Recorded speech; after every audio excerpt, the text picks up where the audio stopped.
तो ये मतलब राउल्ट के नियम को मैक्सिमम बार देखा गया है कि वो पूछा जा रहा है। और राउल्ट के नियम में दो एस्पेक्ट हैं, दोनों पर मत जाओ, क्योंकि एक पर जब जाओ, एक को बराबर कहते हो ना तो बराबर वाला आसान है कहना। जैसे कहते हो कि वाष्प दाब का आपेक्षिक अवनमन, यह याद होना चाहिए कि वाष्प दाब का आपेक्षिक अवनमन है क्या, तो अभी उसका भी डिफिनेशन आ जाएगा। लेकिन ये याद रहे कि वाष्प दाब का आपेक्षिक अवनमन और जिस विलयन के बारे में हम बात कर रहे हैं उस विलयन के विलय के मोल प्रभावी ये अगर बराबर हैं तो यही राउल्ट का नियम है। और फार्मूला है कि किसी तन विलयन के लिए, अवाष्पशील पदार्थ के तन विलयन के लिए, क्योंकि राउल्ट के नियम की सीमाएं हैं, वो सांद्र विलयन पर काम नहीं करेगा, वो केवल तन विलयन और भी उस पदार्थ का जो अवाष्पशील हो। कैसे कुछ पदार्थ ऐसे भी होते हैं जिसका विलयन तो बना लोगे लेकिन कुछ देर छोड़ दोगे तो उड़ जाएंगे, तो जब उड़ जाएंगे तो रहेंगे ही नहीं, तो फिर तुम उसकी विलयन का गुण कैसे डिसाइड करोगे।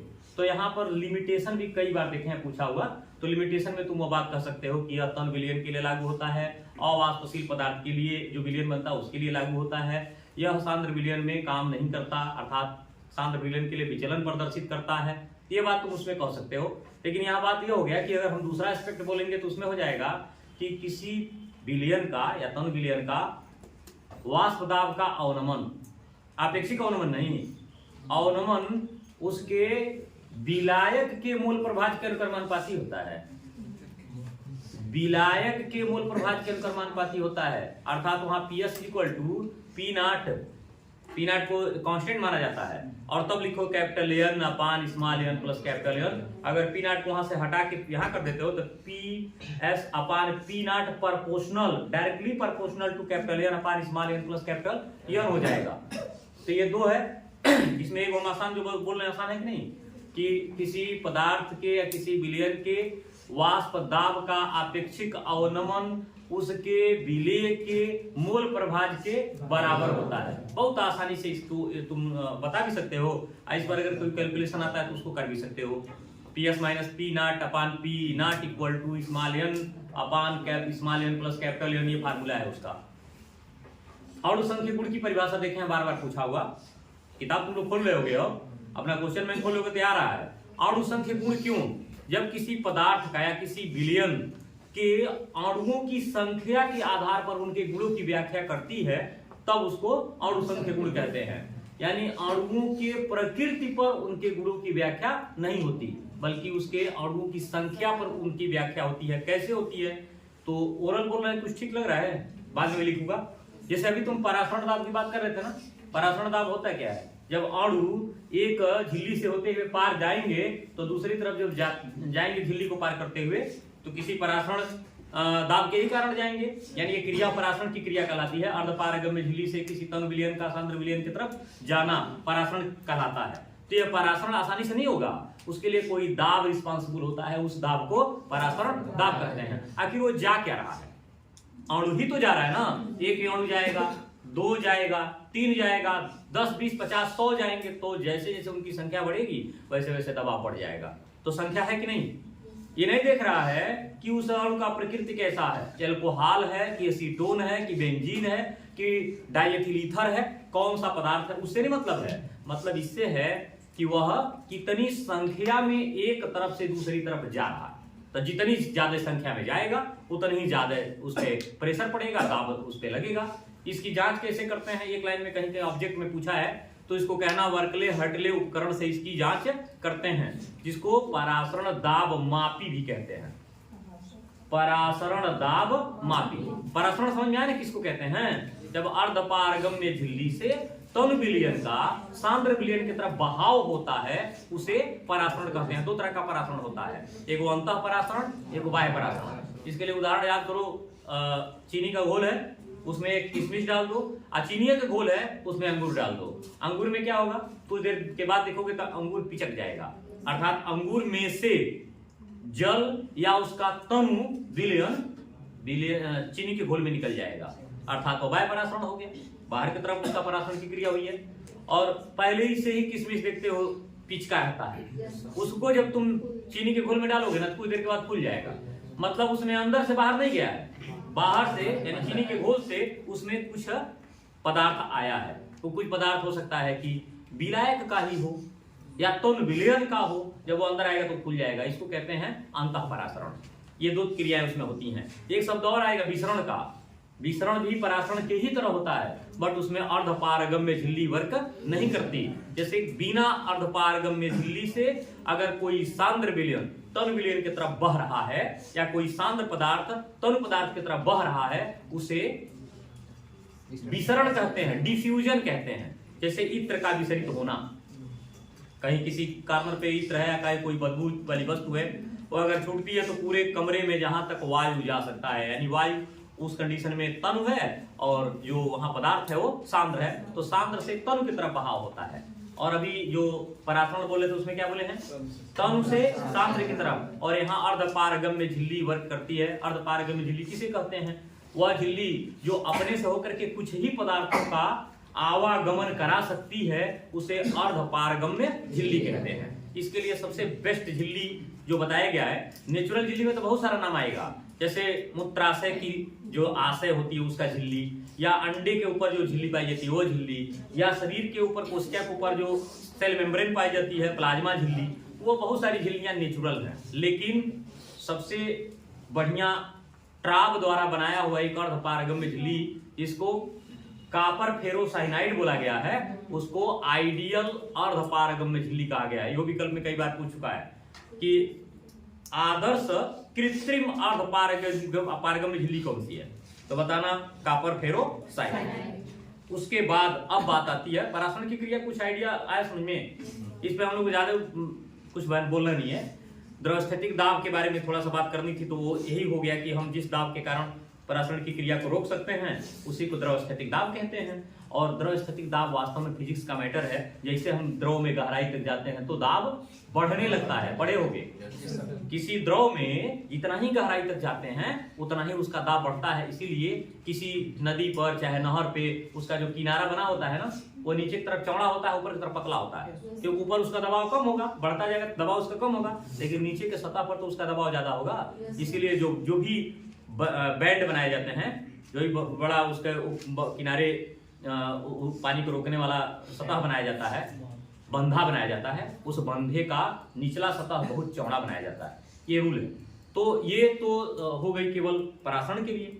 अब वाष्प दाब किसे कहते हैं या वाष्प किसे कहते हैं, तो तुम्हें पता है कि जब किसी द्रव को गर्म किया जाता है तो अपने क्वथनांक के ऊपर जैसे वो जाता है वह वाष्प में बदल जाता है। क्वथनांक यानी वह ताप, जिस ताप पर कोई वस्तु उबलना प्रारंभ करती है उसे उसका क्वथनांक कहते हैं। अभी हम क्वथनांक को उन्नयन भी बोलेंगे, लेकिन हम अभी क्वथनांक के ऊपर जाके उस पदार्थ का नाम ले रहे हैं जिस पदार्थ का निर्माण हो रहा है, यानी वाष्प बन रहा है। तो वाष्प के अणु ही तो उड़ेंगे ना। एक जार लेकर के, इसको हम लोग एक बार समझे भी थे। जैसे मान लीजिए हमने कहा वाष्प दाब, अभी फिलहाल वाष्प दाब की बात करें तो एक जार यहाँ ले लें और इस जार में कोई द्रव ले लें और द्रव को गर्म करते हैं। गर्म करने के लिए याद होगा ट्राइपैड स्टैंड पर भी कुछ रख सकते हैं और नीचे आप स्ट्रीट लैंप लगा सकते हैं, बुलसेन बर्नर लगा सकते हैं, जो आपकी इच्छा हो। लगा करके गर्म करेंगे, ट्राइपैड स्टैंड के बीच में छेद होता है और उसके ऊपर इसको आप रखे हुए हैं, तो ये गर्म होगा तो वाष्प बनाएगा ना। तो वाष्प ये शुद्ध पदार्थ लिया भी हम लिए हैं यहाँ विलायक। कौन सा विलायक हम नहीं जान रहे, पानी हो सकता है, और विलायक में जो भी किसी पदार्थ को घोलने वाला होता है उसे तो विलायक कहते हैं। जिस पदार्थ में कोई घुल सके उसे विलायक कहते हैं। हमने विलायक लिया, विलायक को इस समय शुद्ध पदार्थ माना गया है क्योंकि इसमें कुछ मिलाया नहीं गया है। तो विलायक को जब गर्म करेंगे तो इसके अणु बनेंगे और बनेंगे तो इनके सतह पर आके चिपक जाएंगे, और जब चिपकेंगे तो जितना ज्यादा अणु चिपकेंगे, क्योंकि यहाँ से ये गर्म होके अभी जा रहा है तो इसको हल्का करेगा तो दबाव डालेगा ना उसके सतह पर। इसी दबाव को वाष्प दाब कहते हैं। यानी वाष्प के अणुओं के द्वारा किसी पात्र के सतह पर लगाए गए दाब को वाष्प दाब कहते हैं। क्लियर हो गया? अभी इसी को हम वाष्प दाब के अवनमन में ले जा रहे हैं। अब ये वाष्प दाब का अवनमन पर ले आना है, एक और बना दे रहे हैं। इस बार कुछ घोल दे रहे हैं इसमें। जब कुछ घोल देंगे तो क्या हो जाएगा, विलयन हो जाएगा वो, यानी तब शुद्ध नहीं रहेगा। और इस समय भी वही ट्राइपैड स्टैंड लिए यहाँ पे, और इस यहाँ पे स्प्रिट लैंप या जो भी व्यवस्थाएं हैं उन व्यवस्थाओं के साथ इनको गर्म किए। गर्म करने के बाद इसमें विलयन जब लेंगे तो हो गया अशुद्ध। यानी इसको क्या कहेंगे, अशुद्ध न करके मिश्रण कहें तो ज्यादा बेहतर होगा। मिश्रण हो गया, इस पे थोड़ा सा विकल्प सोचे रखना और थोड़ा सा साफ रहना इस पे। अगर गर्म करेंगे तो केवल इसी विलायक में हमने बनाया है, जो विलायक यहाँ लिए है उसी विलायक में कोई और पदार्थ मैंने बोल दिया। तो यहाँ से जब गर्म करेंगे तो टेम्परेचर दोनों का सेम है। मान लीजिए हम पानी लिए हैं तो 100 डिग्री सी है ना, किसका क्वथनांक होता है, पानी का क्वथनांक। अरे अगर हम एल्कोहल लेते तो 78 डिग्री सेंटीग्रेड पर भी उबलने लगता, क्योंकि पानी ही लेके गर्म कर रहे हैं। तो 100 पर इसको गर्म करें, इसको भी और इसको। तो जब 100 पर गर्म करेंगे तो इसमें जो पानी वाला पोर्शन है वो तो आएगा उठ के, आएगा कि नहीं आएगा। लेकिन जो इसमें आप घोले हो क्या वो भी आएगा। नमक घोल दिए तो नमक तो ज्यादा डिग्री सी पर उबलता है भाई, इतना आसानी से तो उबलता नहीं है। अरे नमक को खाली घोलोगे तो वो बहुत ज्यादा पड़ जाएगा, वो करीब करीब 200-250 से ऊपर उसको गर्म करोगे तब वो पिघलना शुरू करेगा। तो तुम पानी में डाले रहे तो तब उसका बिलियन उतने पर उबलता है। लेकिन यह कि हमको 100 पर उबालना है ना, तो 100 से इनको ज्यादा करना ना इनको ज्यादा करना। तो पानी तो उबल करके ज्यादा यहाँ डाला और इसमें बिलियन आते आते क्या हो गया, तो पानी के अणु तो आ गए, लेकिन बाकी जो विलेय पदार्थ पड़ा है उसके अणु इस पर नहीं आए, तो दाब कम हो गया होगा कि नहीं। इसके दाब में और इसके दाब में कुछ कमी आई होगी कि नहीं। इसको मैं पी क्या मान लो, पी नॉट कर लो, है ना। पी नॉट इसको कर लेता हूं और इसको पी एस कर लेता हूं। यस को सोल्यूशन मान लेना, नहीं तो यस करोगे तो सॉल्वेंट भी हो जाएगा, लेकिन सोल्यूशन मान लेना। आप पी नॉट मतलब ओरिजिन मान लेना, ओरिजिन मतलब यही मूल है, इसी से हम इसको बनाए हैं। तो यहाँ P naught minus P S upon क्या करते हैं, P naught is equal to शब्द आ गया। अब इतना ना करिए, पहले इतना कर लो, इसका नाम हो जाएगा डेल्टा पी। डेल्टा पी को क्या बोलते हैं, वाष्प दाब का अवनमन। आपेक्षिक नहीं, आपेक्षिक तो किसी की तुलना करने के बाद होता है। तो ये हो गया वाष्प दाब का अवनमन। क्लियर हुआ।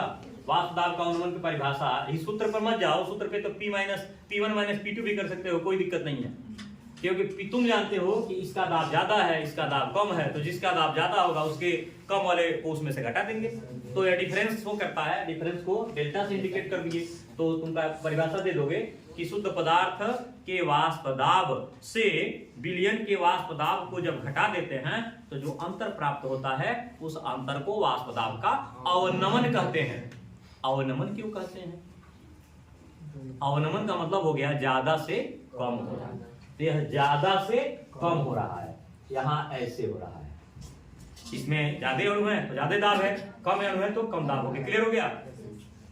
वाष्प दाब के अवनमन के बाद आपेक्षिक अवनमन पे आते हैं। हो गया वाष्प दाब का आपेक्षिक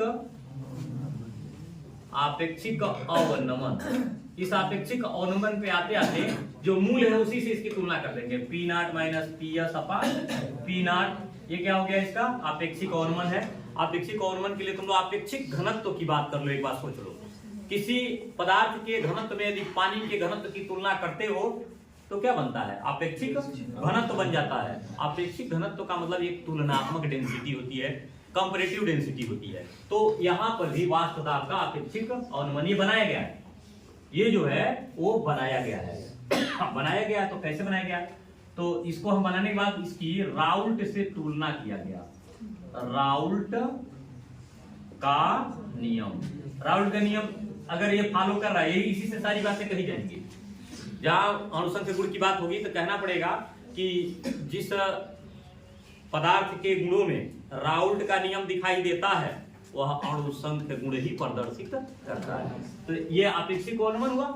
इस आपेक्षिक अवनमन का मान कितना बोले हैं, P naught minus P S upon P naught equal to N upon N plus capital N. Clear हो गया। स्मॉल एन किसका मोल संख्या है, विलेय का, अर्थात ये मोल प्रभाज किसका है, विलेय का। तो विलेय का मोल प्रभाज और उसी विलेय का, जिस विलेय में वो विलेय पड़ा हुआ है, उसके वाष्प दाब के आपेक्षिक अवनमन आपस में बराबर होता है। राउल्ट का नियम क्लियर। अब इस पे तुमको कई बार सूत्र ये और बनाने को कहा जाता है, या अणुभार की गणना करते हैं तो W बटे स्मॉल एम, फिर W बटे small M plus capital W बटे कैपिटल एम। कभी कभी मान दे देता है तो कहता है कि वाष्प दाब के आपेक्षिक अवनमन की गणना कीजिए, इस तरह से आता है। इसमें किसी को डाउट है क्या, कुछ क्लियर हो गया। इसी लगे हाथों क्वथनांक शब्द आया हुआ है, क्वथनांक का उन्नयन बोल रहे हैं।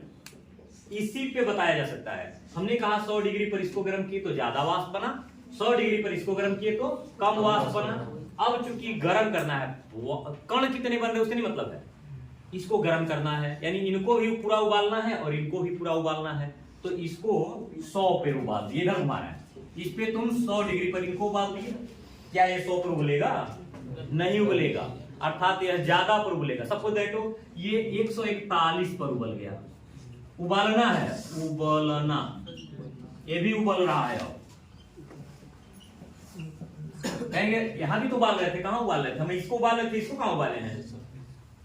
दोनों का टेम्परेचर फिक्स कर दिए थे ना, इसको 100 पर इसको गर्म किए, ये उबल गया तो चलिए इनका गुड़ हो गया। इनको 100 पर उबाले तो इनमें उबला नहीं, केवल पानी का कुछ कण वाष्प के रूप में बदल गया। इनको पूरी तरह से उबाले तो 100 पर उबल गया, इनको पूरी तरह से उबाले तो 141 पर। ये बताओ उबलने वाला जो मान है वह एक तरफ से दूसरी तरफ जाने पर बढ़ रहा है कि नहीं बढ़ रहा है? इसी को उन्नयन कहते हैं। उन्नयन का मतलब होता है बढ़ना, नीचे से इसे अप होना, इस तरह का कंडीशन हो, तब इसको कहेंगे। अब इसका मान कैसे निकालेंगे? तो यहाँ हो जाएगा क्वथनांक। अच्छा, क्वथनांक तो समझ में आया कि नहीं आया? उबलने की क्रिया को क्या बोला था अभी? क्वथन। उबलने की क्रिया को क्वथन, आज जिस तापमान पर उबलेगा उसे क्वथन। ये कभी कभी तुम लोग कंफ्यूज कर जाते हो, तो ये याद रखना है। तो यहाँ हो गया क्वथन, टेक्निकल शब्द है, और इसके तापमान को क्वथनांक कहते हैं। ठीक है, इसी पर तीनों बता दे, यहाँ थोड़ा गौर करना। तो यहाँ क्वथनांक का उन्नयन ऐसे रहेगा ना, उन्नयन। इसको अगर डिसाइड करें तो डेल्टा टी कर लीजिए, यहाँ डी लगा दीजिएगा, क्योंकि एक और तापमान अभी आएगा घटने वाला, तो एफ लगाएंगे। बॉइलिंग पॉइंट के टेम्परेचर डिफरेंस है, तो बॉइलिंग पॉइंट के टेम्परेचर डिफरेंस में यहाँ लाएंगे, तो उनको आप कर लो P, मन करे तो एस ही बना लो सॉल्यूशन के लिए। तो P को यहाँ T कर दो, TS कर दो और T नॉट कर दो। हालांकि ये लिखा नहीं जाता, ये नहीं लिखोगे तभी काम चल जाएगा। तो 1 2 कर लो, जो तुम्हारा इच्छा हो कर लो, लेकिन ये एक इंडिकेशन होना चाहिए। हम एस ही और नॉट कर ले रहे हैं। तो ये बताओ, अब इसमें उल्टा हो गया कि नहीं हो गया? इस बार इसके तापमान में से इसके तापमान को घटाया, क्लियर होगा? इसको कहते हैं क्वथनांक का। इतना सा फार्मूला है, और फिर इसको राउल्ट के नियम से कहेंगे कैसे अनुसंख्यक गुण है। तो तुलना किया जाता है कि जिस तरीके से क्वथनांक का उन्नयन है, उसी तरह वाष्प दाब का अवनमन है, और जिस तरह से वाष्प दाब का अवनमन राउल्ट के नियम से n/n प्लस N के साथ रिलेशनशिप में था या उसके अनुक्रमानुपाती था, उसी तरह ये भी उसी मोल प्रभाज के अनुक्रमानुपाती होता है, चाहे वो विलेय के हो या तो विलायक के हो। तो जब ये भी मूल संख्या को ही इंडिकेट कर रहा है, तो मूल संख्या इंडिकेट करने वाले को है ना अणु संख्या गुण कहेंगे, क्योंकि मूल का मतलब ही होता है अणुओं की संख्या, कणों की संख्या।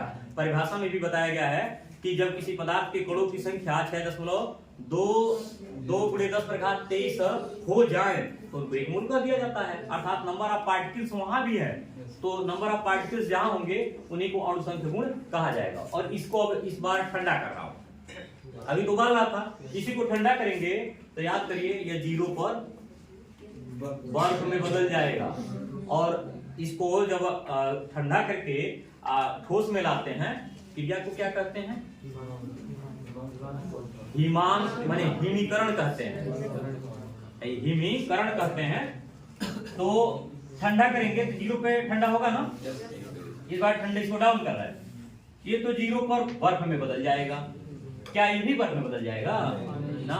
ये माइनस में जाएगा, श्योर है, क्योंकि बर्फ जब जमाया जाता है तो -35, -20, -15 इस पर जाके वो जमता है, क्योंकि उसमें कुछ और भी पदार्थ मिले रहते हैं, चाहे सेक्रिन मिला हुआ हो, चाहे मिल्क मिला हुआ हो, या उसमें जो भी फ्लेवर डाला गया है वो फ्लेवर मिला हुआ है, अर्थात वो शुद्ध पदार्थ नहीं है। तो ये तो हो गया 0, ये हो गया -x या -t पे आइए, ये 0 है, ये -t पे आ गया, अर्थात यह बड़ा है कि यह बड़ा है?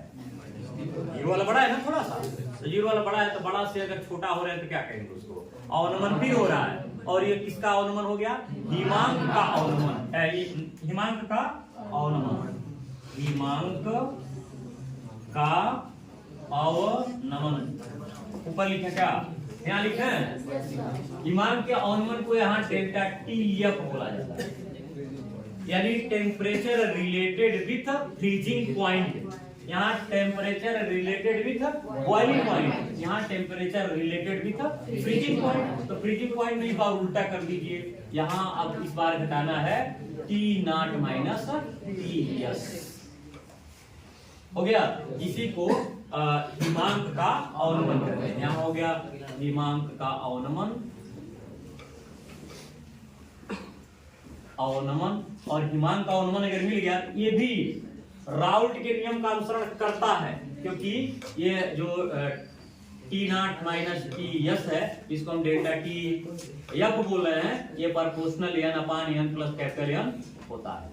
तो यदि यह होता है तो जाहिर सी बात है कि भी अणुसंख्यक गुण की अनुभूति कराएगा, और ये भी अणुसंख्यक गुण को ही प्रदर्शित करता है। परिभाषा समझ में आया कि अणुसंख्यक गुण किसे कहते हैं, क्योंकि अभी मैं देखा हूं कि पुस्तक में लिखा हुआ है क्वेश्चन में कि अणुसंख्यक गुण किसे कहते हैं और कौन कौन से हैं, 2 नंबर में है।